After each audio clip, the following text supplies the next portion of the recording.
ماشاء اللہ لا حول ولا قوۃ الا باللہ العلی العظیم اعوذ باللہ من الشیطان الرجیم بسم اللہ الرحمن الرحیم الحمد للہ وکفی والصلاۃ والسلام علی عبادہ الذین اصطفی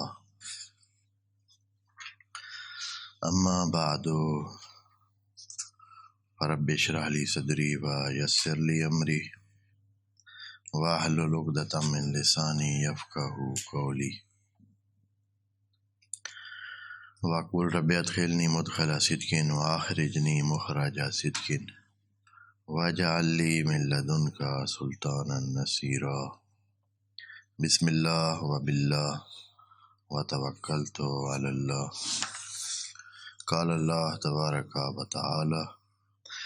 فی سورۃ البقرہ آیت نمبر 22 بسم اللہ الرحمن الرحیم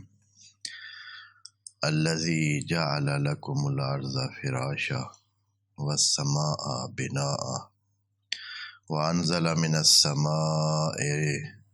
ماء فأخرج به من الثمرات رزقا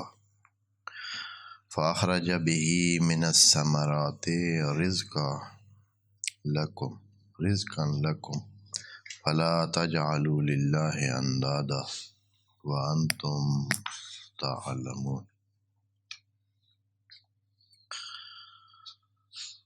وَإِن كُنتُمْ فِي رَيْبٍ مِّمَّا نَزَّلْنَا عَلَىٰ عَبْدِنَا فَأْتُوا بِسُورَةٍ مِّن مِّثْلِهِ وَادْعُوا شُهَدَاءَكُم مِّن دُونِ اللَّهِ إِن كُنتُمْ صَادِقِينَ صدق اللہ العظیم۔ جیسے کہ عرض کیا ہے، اللہ سبحانہ ان آیات میں انسانوں کو قائل کرنے کے لیے، انسانوں کو سمجھانے کا وہ جو پہلا طریقہ ہے، یعنی عقل کی مدد سے، انسانوں کی عقل کو واسطہ بنا کر، عقل اور شعور اور دلائل کی مدد سے انسانوں کو وعلیکم السلام سمجھانے کے لیے اپنا بیان دے رہا ہے۔ اس بیان میں یوں فرمایا ہے، جو کہ شروع آیت نمبر 21 سے ہوا تھا، جس میں کہا خدائے منان نے، یا ایھا الناس اعبدوا ربکم الذی خلقکم، اے انسانوں بندگی اپنائیں اس پروردگار کی جس نے آپ کو خلق بھی کیا ہے اور ان کو بھی جو آپ سے پہلے تھے، کہ اس طرح آپ اس تقوی کو پہنچ سکتے ہیں، اس بچاؤ کو اپنا سکتے ہیں جس کی انسانوں کو ضرورت ہے، اور جس کے ذریعے انسان اس زندگی کے بعد والی زندگی کو اچھے انداز میں کر سکتے ہیں۔ تقوی کا معنی عرض کر چکے ہیں، لعلکم تتقون، کہ وہ ایک قسم کا بچنا ہے اس مصیبت کی زندگی سے، اس عذاب کی زندگی سے، جو کہ اگر ابھی سے بچا نہ جائے تو کوئی بھی اس سے بچ نہیں سکتا، اور سیدھا جہنم کی طرف ہی راستہ پھر جائے گا اس کا۔ اسی ضمن میں اللہ سبحانہ پہلے دو صفات یہ بیان کی کہ جس نے اے انسانوں آپ کو خلق کیا، آپ کی ربوبیت کی، تو ممکن ہے ذہن میں آئے کہ ہم تو اللہ کی مخلوق ہیں اور اللہ نے ہمیں ہی پرورش کی ہے، پروردگار ہے ہمارا، تو باقی جہان کے حوالے سے ممکن ہے کہ یہ کسی اور سے لے کر یا کسی اور رب یا خالق کی کہانی ہو، اور جہان بھی ہے ہمارے علاوہ، ہم تو باقی جہان پر ڈپینڈ کر کے زندگی کر رہے ہیں۔ ہماری زندگی میں جو کچھ زندگی کے لیے لازم ہے، ضروری ہے، وہ تو پورے جہان میں ہے، پوری جہان کی مخلوقات میں ہے۔ تو ان کا خالق کون ہے؟ کیونکہ پہلی آیت میں تو اللہ نے فوکس رکھا ہے صرف انسانوں پر کہ آپ کا رب ربکم و خالقکم۔ اگلی آیت میں جو ہے خدا کریم نے باقی جہان کو بھی شامل کیا ہے کہ مت سمجھیں کہ آپ سے ہٹ کر کوئی دوسری چیز کسی اور کی بنائی ہوئی ہے، نہیں، جو آپ کے آس پاس میں ہے، جو آپ کی ضرورت ہے، جس پر آپ کی زندگی کا انحصار ہے، وہ سارا بھی اللہ نے ہی بنایا ہے۔ الذی جعل لکم الارض فراشا، سب سے پہلی چیز جو انسان کو نظر آتی ہے، جس پر انسان پاؤں رکھتا ہے، باقی کوئی چیز سمجھے یا نہ سمجھے، پاؤں رکھنے کی جگہ، جہاں وہ ٹھہرتا ہے، جہاں وہ سوتا ہے، جہاں بیٹھتا ہے، جہاں چلتا ہے، کوئی اور کام دنیا کا ہو یا نہ ہو، انسان کا وجود زمین پر ہی رکتا ہے، چاہے وہ بیٹھنے کی صورت میں ہو، لیٹنے کی صورت میں ہو، چلنے کی صورت میں ہو، یا کوئی اور انداز ہو، زمین سے ہٹ کر نہیں ہے۔ بس پہلی چیز جو انسان کے ہونے کے لیے ضروری ہے وہ ٹھکانہ ہے، تو اللہ نے وہ ٹھکانہ زمین کی صورت میں انسان کو دیا ہے کہ یہ جو زمین جس پر آپ رکے ہوئے ہیں، یہ بھی اللہ نے بنائی ہے۔ یہاں سے شروع کیا، جعل لکم الارض فراشا، آپ کے لیے فراش کے طور پر اور آپ کے ٹھکانے کے طور پر، آپ کے اٹھنے بیٹھنے چلنے کے حوالے سے فراش بنا دیا ہے۔ فراش میں وہ سکون کا معنی بھی موجود ہے۔ والسماء بناء، اور آسمان کو آپ کے لیے ایک مکان کی صورت بنا دی ہے، ایک بنا کی صورت، ایک بلڈنگ کی صورت، ایک ایسی جگہ جہاں آپ بڑے محفوظ ہیں اس کائنات میں، کیونکہ کائنات تو اتنی بڑی ہے کہ انسان کی تو کوئی حیثیت نہیں ہے، اور انسان ٹوٹلی غیر محفوظ ہے ان تمام ایکٹیویٹیز سے جو جہان میں ہو رہی ہیں۔ اگر کائنات کو اپنے اس پہ چھوڑ دیں اور انسان کو ایک محفوظ جگہ خدا کریم نہ دے، تو انسان اس جہان میں موجود جو فعالیت ہے، جو سلسلے ہو رہے ہیں کواکب کے درمیان، اس میں انسان کیا ہو جائے، بکھر کے رہ جائے۔ اور یہ آپ کے معلومات کے لیے عرض کر رہا ہوں، زمین پر ہے تو انسان اس جسم میں اس طرح گنجا ہوا ہے اور اس جسم میں سمایا ہوا ہے۔ اگر یہ انسان تھوڑا سا اس فضا سے اوپر جائے اور یہ کشش زمین اس کی جو ہے ختم ہو جائے، تو انسان پھٹ جاتا ہے، پھیل جاتا ہے۔ مثلا اس کو ہر طرف سے کھینچنے والے اور اس خاص قسم کے فضا میں اس کا وجود قائم نہیں رہ سکتا ہے۔ یہ زمین ہے جس نے ہمیں اس طرح پکا پیڈا اور اس طرح مستحکم اپنے اس خاص وجود میں رکھا ہوا ہے۔ اگر اس سے اوپر جاتے ہیں تو غیر محفوظ ہو جاتے ہیں، اور سیاروں کی کشش، اور جیسے گریوٹی اور ایلیسٹی اور پتہ نہیں کیا کیا پاورز موجود ہیں وہاں، اس کی وجہ سے کیا ہوتا ہے، انسان اپنے آپ کو اس وجود میں رکھنے، اس لیے یہ جو جاتے ہیں نا آسٹروناٹ اوپر فضا نورد جنہیں کہتے ہیں، یہ لوگ خاص لباس پہنتے ہیں۔ پہلے بھی کسی وقت میں نے عرض کیا تھا، کسی جگہ اخبار میں ان کے حوالے سے لکھا ہوا تھا کہ کروڑوں ڈالر میں وہ لباس بنتا ہے جو یہ لوگ پہن کے جاتے ہیں۔ اگر وہ لباس نہ ہو تو یہ محفوظ نہیں رہ سکتے۔ یہ نہیں کہ یہ خاص عام لباس بس پہن کے چلے جاتے ہیں ادھر اور پھر واپس، نہیں، وہ خاص لباس ہوتا ہے اور اتنا بھاری ہوتا ہے کہ وہ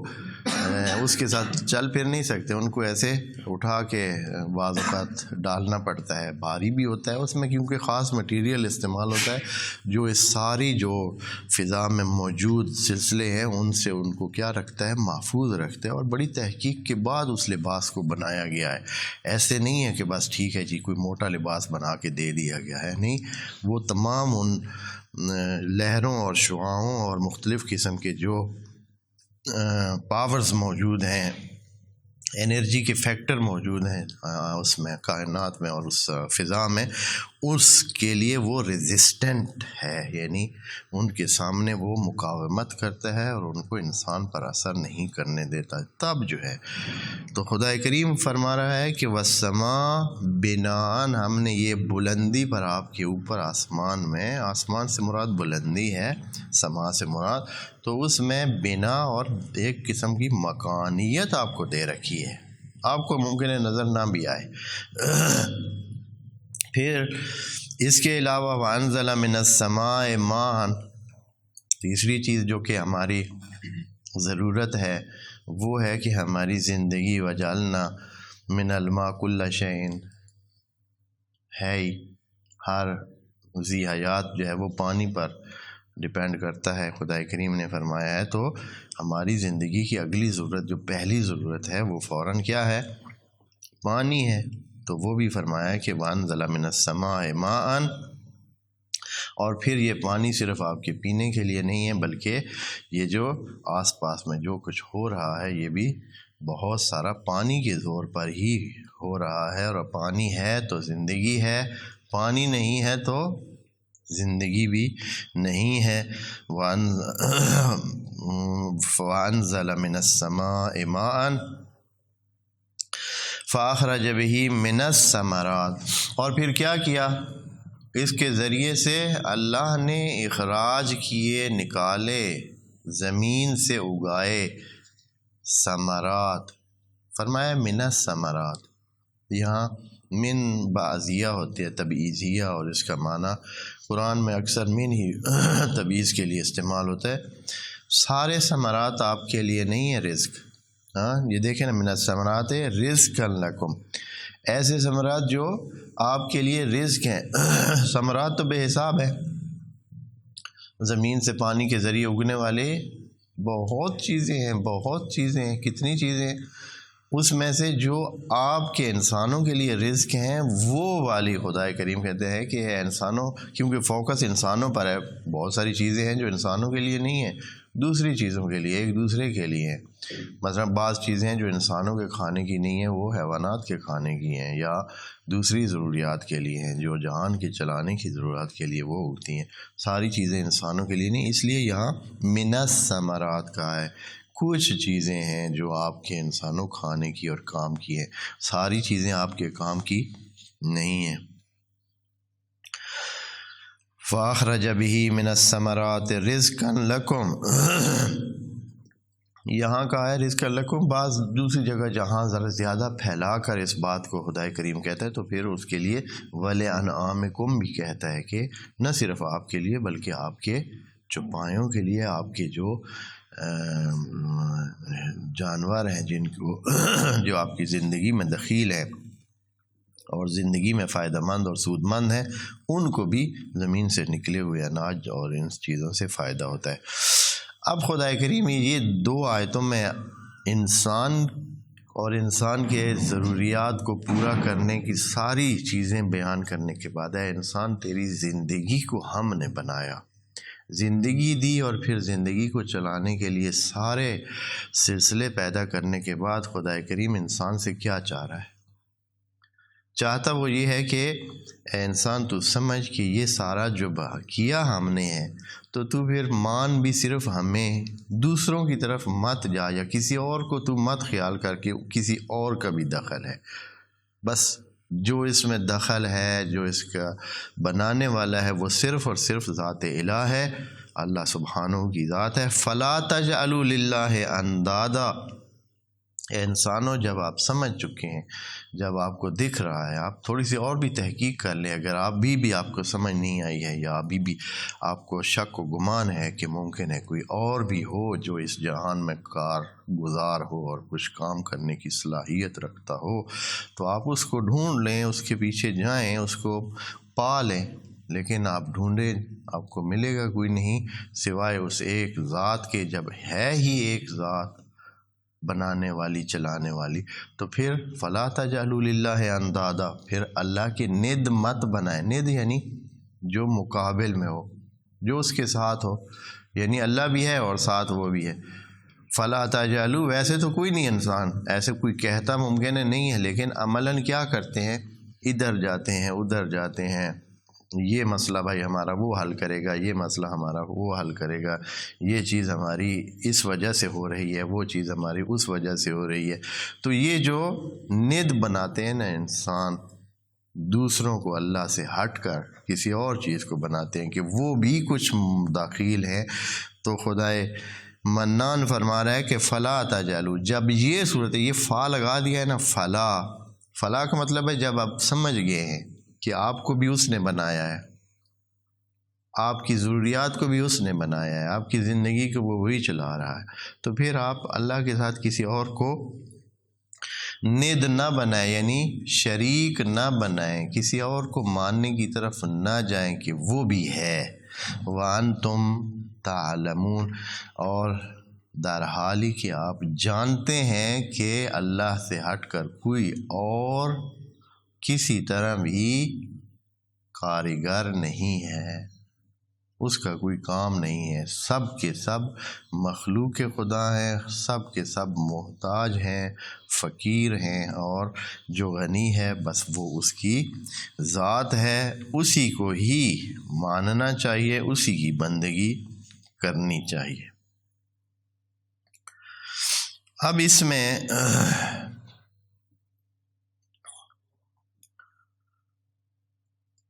اس طرف آتے ہیں، اب اللہ کی ذات تو سمجھیں، اپنے دلائل کے ساتھ اللہ نے پکے دلائل دے کر یہ بات ہمارے لیے ماننے کے قابل بنا دی۔ اب اگلا مرحلہ آتا ہے رسالت کا،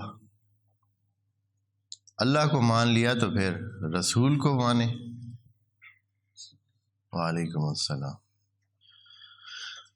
رسولوں کو ماننے کے لیے بہت مشکل ہوتا ہے،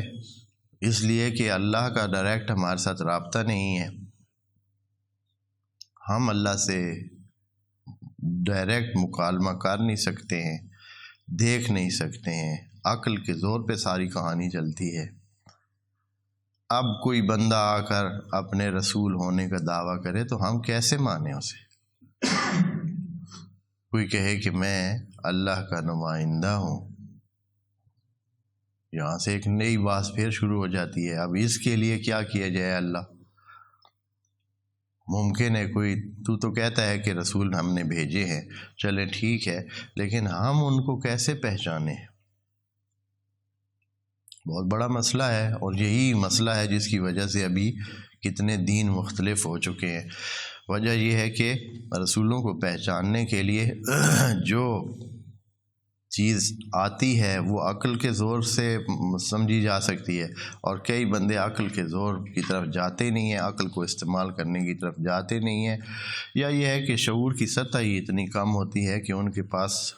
سمجھنے کے لیے عقل ہونے کے باوجود عقل کے استعمال کے طریقہ کار سے وہ ناواقف ہیں، جس کی وجہ سے کیا ہوتا ہے کہ وہ نبی کو نہیں مانتے، جو پہلے نبیوں کو مانتے تھے بعد والے نبیوں کو ماننے سے انکاری ہو جاتے تھے، یا خود اس زمانے میں کئی تھے، جیسے کہ فرعون نے اتنے دلائل کے باوجود حضرت موسیٰ کو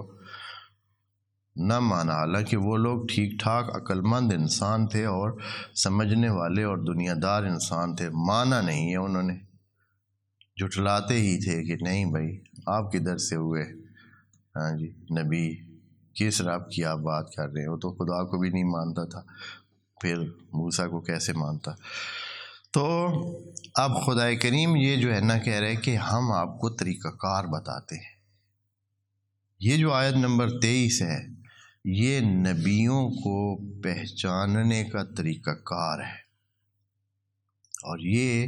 ہمارے لیے قرآن کو ابد تک یعنی قیامت تک کے لیے ایک ایسی صورتحال دے دیتا ہے کہ آپ نے اگر اس نبی کو ماننا ہے تو آپ کو شک اگر ہو جائے یا آپ کے پاس دلیل نہ ہو، آپ کو دلیل چاہیے ہو تو ہماری دلیل حاضر ہے۔ دلیل کیا ہے اللہ؟ دلیل یہ ہے کہ خدا کریم فرماتا ہے کہ یہ قرآن آپ کے سامنے ہے، اور یہ عام الفاظ کا مجموعہ ہے، عام حروف سے بنے ہوئے الفاظ اور جملات ہیں، اگر کوئی ہے جو یہ کہے کہ یہ کتاب اللہ کی طرف سے نہیں ہے اور یہ نبی اللہ کی طرف سے نہیں ہے، تو وہ کیا کرے؟ بس اتنا کرے کہ اس قرآن جیسا تھوڑا سا حصہ جو ہے نا وہ پیش کر دے، کچھ حصہ پیش کر دے، ایک صورت پیش کر دے، کچھ ایسے جملات، حتیٰ بعض آیات میں ہے کہ 10 آیات ہی بنا کر لے آئے، کوئی پیش کرے تو اگر پیش اس نے کر دیں اور مان لی لوگوں نے کہ واقعاً جتنی سنجیدگی اور جتنی استحکام قرآن کے اس میں ہے اس میں بھی پایا جائے تو پھر تو مان لیا جائے گا کہ یہ بھی ہو سکتا ہے کسی انسان نے بنایا۔ اور اگر سارے انسان مل کر، چونکہ چیلنج جو ہے نا دوسری آیات میں کہا ہے کہ اگر جن اور انس اکٹھے ہو جائیں اور چاہیں کہ قرآن جیسا لانا چاہیں تو وہ نہیں لا سکتے، جن اور انس اکٹھے ہو جائیں تو بھی نہیں کر سکتے۔ اور پھر یہ عملاً اگر ویسے صرف دعویٰ ہوتا تو چاہے ممکن ہے کہ آج کوئی کہتا کہ یہ دعویٰ ہے یار، کسی ایسی بڑی بات کہہ دی ہے، ہاں تو اتنا عرصہ ہو گیا ہے، جنگیں بھی ہوئی ہیں، پتہ نہیں کتنے کتنے دین کو نیچا دکھانے کے لیے، اسلام کو نیچا دکھانے کے لیے ہر قسم کی کوشش ہوئی ہے، اتنی جانیں بھی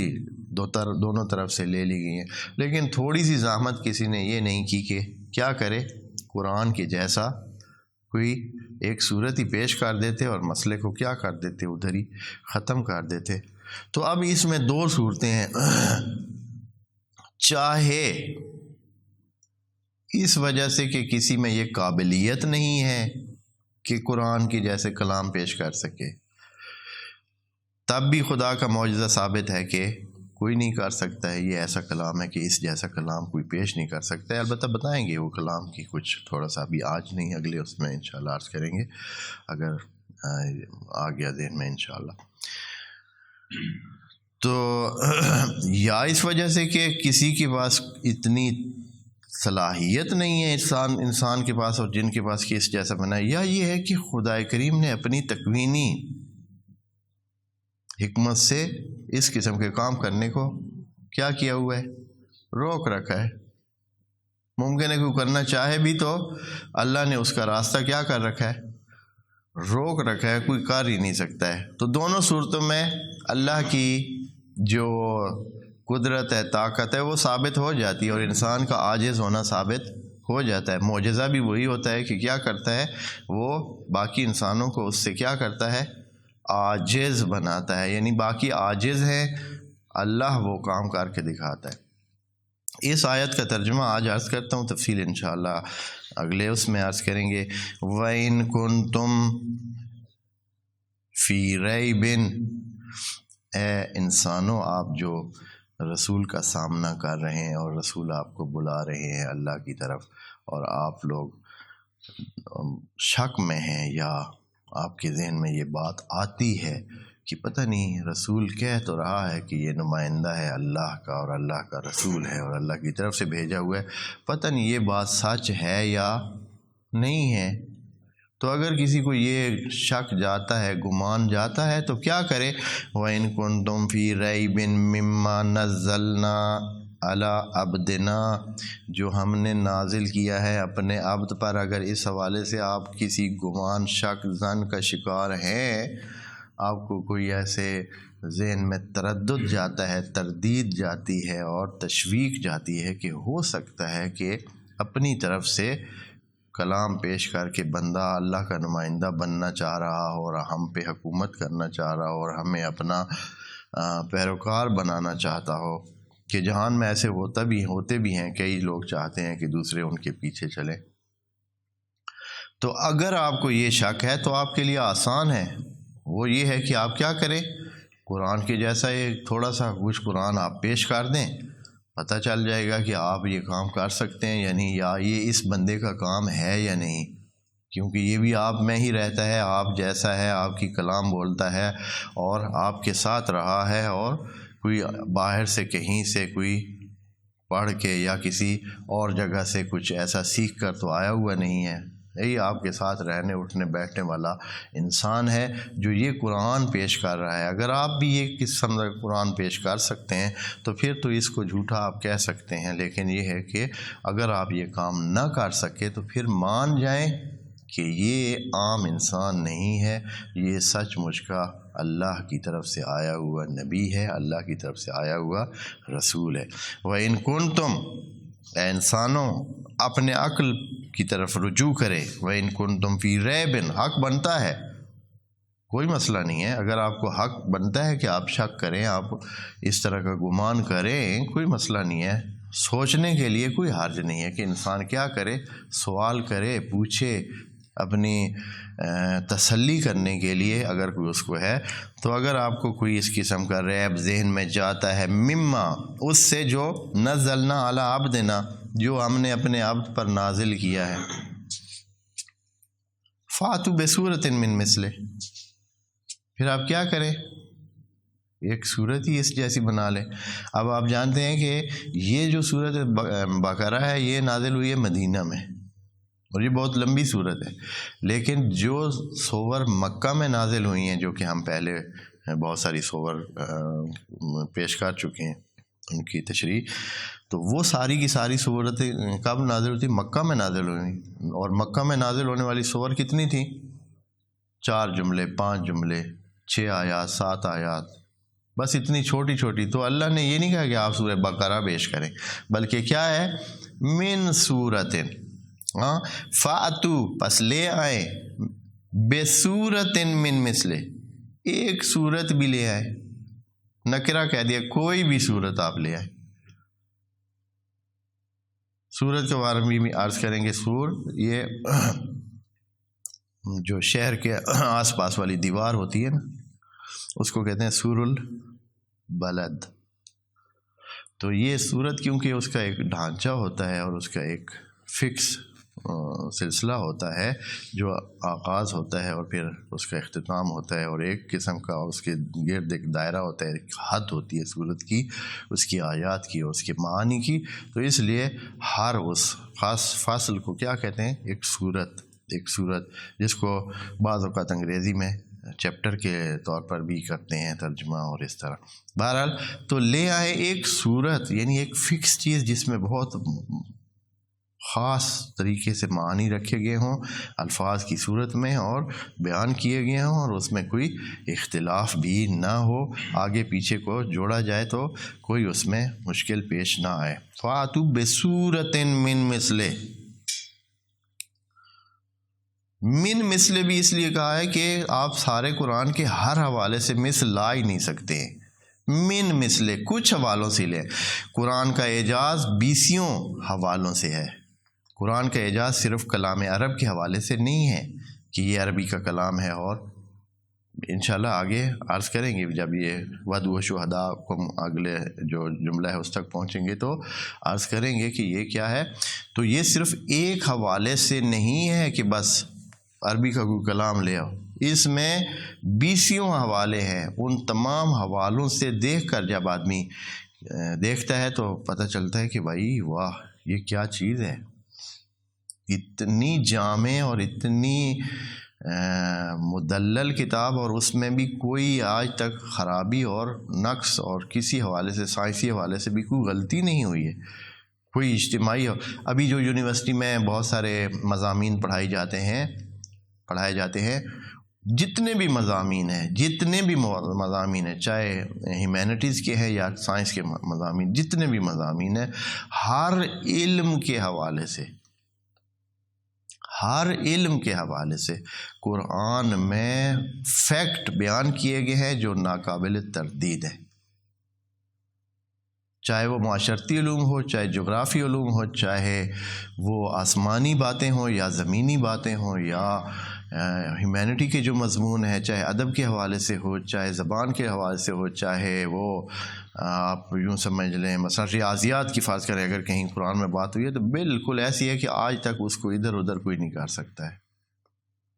یا اور کسی بھی حوالے سے کوئی بھی فارمولہ، کوئی بھی بات قرآن میں آئی ہے 1400 سال پہلے، آج تک اس کو کوئی بندہ،